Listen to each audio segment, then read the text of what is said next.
There are myths surrounded by creativity that grind my gears. They get on my nerves so bad because they hold creators back when in reality, these thoughts shouldn't have even left the mind. These common myths that creatives believe nowadays can be the biggest setback, and I'm tired of it. I'm tired of it. I feel like it's too many people out there that are working hard and that are really true about what they do, but you get caught up in a myth and it holds you back. You don't deserve that. You don't. Quite frankly, you're not Boo Boo the Fool, and we're stopping that today. So let's debunk some myths surrounded by creativity to not only get your mind right, but to make sure that you can operate at your fullest potential, because you don't need to give these myths any of your energy any longer. You don't. You are bigger than that. First and foremost, disclaimer before the actual meat of this video. As a creative, we are the force to be reckoned with. I feel like too often these insecure energies and these unstable minded energies get out in the media, in the air, in the world, wherever, and they take over the minds of creative people, the people that we need, because creativity makes the world go round. So when these thoughts or these hot takes really make it out of the mind and onto these big old platforms, and it gets people thinking and just contemplating and stressing and comparing themselves and all of these terrible things that you shouldn't do, it not only holds you back, it prevents you from showing up as your true self and doing what you're meant to do. This year, and just for life, period, I think it's so important to take your power back and to not let your creative energy get swept up into insecurities that you did not start. As a creative, a part of your task at hand is your confidence, because you have to be confident enough to put your work out there and to be vulnerable for the feedback, for the interaction, for the criticism, for it all. As a creative, you are needed. So I really feel some type of way about these myths, because play with your mom, don't play with me. No, these don't have nothing to do with me. And I want y'all to feel the same way. I want y'all to be able to hear these and think, these have nothing to do with me, because I am who I say I am, and I'm here to do what I said I was gonna do. So that's just that on that. Enough of my tangent though. Let's get into these myths and why we should debunk them right now. And I'm honestly gonna start strong. We are ripping off the band-aid, because this is something that I want you guys to nip in the bud immediately. Nothing is new under the sun, but in this day and age, there are so many advances that you either need to get with or get gone. Time is ticking. Things are growing and developing and moving whether you are there or not. So when it comes to technology, we're gonna rip off the band-aid. The first myth is talent beats consistency. I know, but let me explain. You can be the most talented artist, creative of any kind, but if you don't show up for yourself consistently, or for your platform consistently, or for your people consistently, whatever the case is, if you don't show up consistently and you're sitting on that talent, then the next person that's being consistent is going to beat you. And that's just it. If you are deciding that you're not going to practice this talent of yours or this creative energy of yours, you're going to just allow it to sit and collect dust, you cannot be mad when the next person that's not even as talented as you can get up and practice consistently and stay on their Zoom and they show up day in and day out. Consistency beats talent. It does. If talent and consistency are in a race, consistency wins. I get it. You are talented and you don't want to be a content creator. I get it. You are talented, but you don't want to do this. I get it. You're talented, but you don't want to do this. But you gotta channel that energy and practice it often, or you really will probably fall into a comparison spiral. Because when you're talented, but you're seeing people less talented than you excel, if you're not secure in yourself, then you're gonna wonder and compare, why am I not there? Now, if you're secure in yourself, I do think a part of that security, knowing when you'll show up, if now's not the time, or just knowing a game plan of, this is how I will show up. But I get it, y'all. Life happens. Everybody's not always able to channel their creative energy. I'm not tearing you down for that. I just want it to be made clear that if you put talent and consistency side by side, consistency does win the race. And if you can just vow to yourself to be consistent in some way, whether it's just for yourself, behind closed doors, you just want to work on your craft, or consistency on your platform. You need to show up and show people what you do in order to grow, or just consistency in however that looks for you.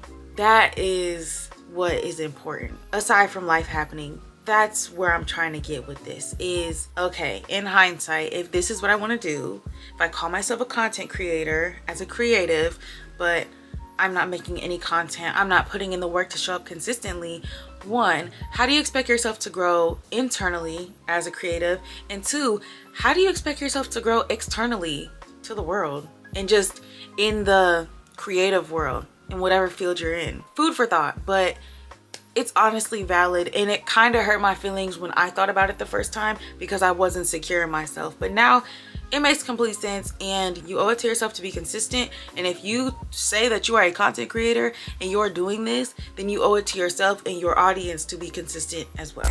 So this myth also had rubbed me the wrong way the first time I heard it, but it makes sense. Myth number 2 is you need talent to be an artist. Let me explain. Art can very much be something you are born with and something you develop in life. There is no rule book saying you have to have a natural ability to be an artist, and that's just that. I will never debunk or clown or just act as if somebody's any less of a creative if they woke up one day in their 20s and they're like, I'm gonna teach myself how to paint, versus me. I've been a creative since I've been a kid, but you can be securing yourself and open to the fact that everybody doesn't develop their creativity like you, and that's okay. I don't know why things like this turn into a competition in general, because who cares? You're a creative. Who cares? You don't have to be coloring as you come out the womb to be classified as a creative. You could wake up one random day and just say, I'm a creative, and boom, you're a creative. It doesn't matter how you got it, because if you got it, then you got it. What's the discourse? So I say that because, did y'all see, I feel like it was a couple years ago, but I could be wrong, but it was this artist somewhere in the world, and I'm gonna find it because I really want y'all to see this. But this artist, I kid you not, he sold a box of air. He sold that, and I don't get it. What talent went into doing that? What went into doing that in general? A box of air. Meanwhile, it's creatives like me and other people, we going hard in the paint, we're making sure we're creating. Dude sold the box of air, and it blew my mind, but it also showed me you don't necessarily need to be naturally talented to do this. Somehow he persuaded whoever bought to buy that box of air. That's nothing. A box of air? That's literally nothing. That's nothing but words. So I want y'all to understand, if he can do that, and you're like, but I never took an art class in high school, or I didn't go to college for art, or every excuse that we make for ourselves, you are just slowing yourself down. If you are an emerging creative watching this and you're like, it's my third day out here, I never done this before, it's okay. This is a safe space, because you could wake up any old day and be like, I want to be a creative, I want to be an artist, and that's just that. And as a creative who's a natural born, never in your life try to make another creative think or feel like they're less than because they weren't a natural born like you. Life is about growing and changing and evolving, and it is totally okay if you are however old you are and you just wake up one morning and you're like, I want to be an artist. You don't need talent to do this, clearly. And not only that, I'm not trying to disrespect anybody's craft either, but just in hindsight, keep in mind, there are artists out there that their subject matters are very simple. They're not as complex. They don't require as much brain power. There are people out there who specialize in straight lines. There are people out there who specialize in circles. There are people out there who specialize in boxes of air. Hear me and hear me clearly. You don't need talent to be an artist. You can do whatever you want, however you want. And the people out there meant for you, your audience, your collectors, they'll find you and they will work with you. That's just that. And not only that, but think about it. What separates good artists from great ones? If you are a student to all, master of none in your craft, you will never fail. You will always keep evolving and you'll just keep getting better. So if anything, it's not even that you need talent. You need the ability to learn and be a student to your craft. It's just if you choose to be a student or not. But that's what I've learned, especially being a colored pencil artist. I find that I feel the most pleased with myself and my craft when I have put in the work constantly and I show myself day in and day out, I got this, I'm able to grow, I'm able to excel, I'm able to push my limit and experiment, I'm able to push my creativity, I'm able to push my skill. Just in general, I'm a technical kind of artist. I love detail. So when it comes to the technicality of things, that's my boat. You can be a student in the technicality of things and not be talented. You could study the technique and still be good at it. I hope that makes sense. I really do. I hope this just goes out the window. I hope we don't have to keep hearing this, because I feel like I've heard this for so long and it's so untrue. But myth number 3 is that art is not a real career. The fact that people are still saying this is mind-boggling, because do you live under a rock? No offense, of course, but when it comes to being a creative, I can't even start to fathom how much possibilities out there in the career field. There are creatives out there making all of their income and living beautiful lives, all because they're a creative. That is the goal. Do not ever limit yourself and make yourself think that you cannot find a creative career, because they're all around. You just have to put in that work and you have to want it. Just to keep it brief, from graphic designing to just being a gallery artist to being a content creator to being a solo artist doing the dang thing and having that clientele, there is so much you can do as an artist. There are so many routes and so many areas of creativity that you can dive into, and you can have a full-blown career in it. There are so many ways to turn your art into a career. Never let your mind lie to you and limit you in thinking that there are not, because there are. And if you need living proof, there are people out there that you should look into. If they can do it, I can do it too. Don't compare, but definitely study other people's journey and understand that it's possible for you just as much as it is for them. You just have to put in the work. You really do. Through personal experience, I've been able to not only sell my work, but I teach art. I've connected with so many people through my creative career, and I can tell you firsthand that your art truly has value. Do not let anybody, anything, or any thought, emphasis on any thought, tell you any different, because your thoughts aren't always yours. And we gotta nip those negative thoughts and those thoughts that leave us into not believing in ourselves. We gotta nip those in the bud. Those are not okay. Your art has value, and there's a place in the career field for you. There is. Myth number 4 is that as an artist, you should always stick to one style. I think that this is just to keep people stagnant, because in all seriousness, being an artist, it's about not only experimenting, but pushing your limits and growing. This whole idea of you find your area that you're good at and you never do anything else, it's just played out. As a creative, your mind is so creative. Nobody likes to look into that anymore. I feel like in the day of social media, it's so much about your niche and your category that you fit in and the style that you fit in and whatever. And that's wonderful, yes, but you could still take those areas in your niche and still dive into what is still in you that's waiting to come out. For example, in 2024, I've primarily been known as a color pencil portrait artist, but I was blessed with my own art studio, and I decided with my newfound space, I was going to teach myself a new medium, hence a new skill. I taught myself how to make rugs, and when I tell you, it has been such a beautiful journey, because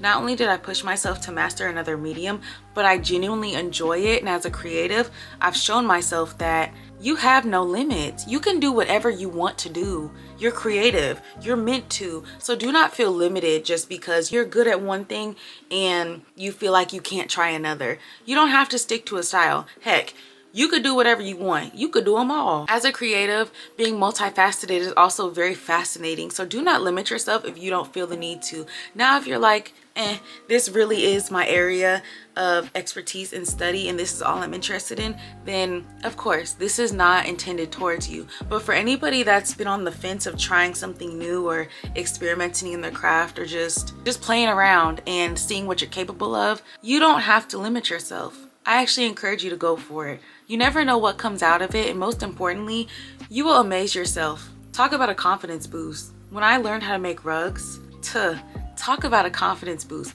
It's so worth it. So we're not limiting ourselves from here on out. Vow to yourself that you will try whatever you want because you're creative, and that's what you're meant to do, is be creative in whatever form that you desire. Myth number 5, and our last myth of today that we are debunking, is that you always have to feel inspired to be creative. Let me explain, because I know this can come off like hustle culture. You need to push yourself regardless. You have no emotions, you're a robot. You better do this and make sure you are done with that piece in 5 minutes. Stat.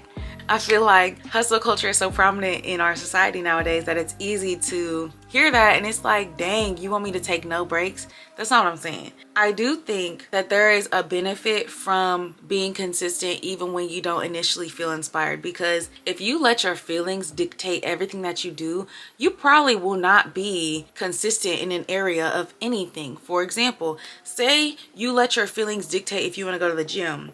How many of y'all really feel like going to the gym when you need to go to the gym? Of course, let me preface, of course, if you've built that love for the gym because of the dopamine that it releases and just constantly going and seeing your progress, then that's different. Say it's your first time going to the gym and you're like, I'm only gonna go if I feel like it. Well, if you're already not in the routine of going and you're letting your feelings dictate if you're gonna go, do you really think you're gonna go? Answer quickly, don't stutter, because you're not. You're not gonna go.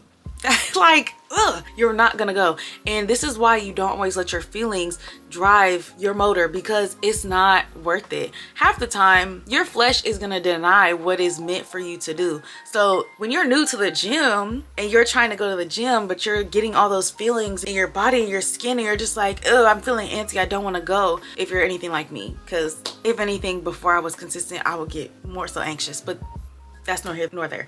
Your flesh is gonna react and it's gonna lead your mind to lean towards your flesh. You gotta deny your flesh. And I mean that in everything, because your flesh is not going to want to do what is good for you. As much as you may love your craft, in all seriousness, you may hit a roadblock to where you love your craft, but something about thinking about the process and just thinking about doing it, you're not going to want to do it.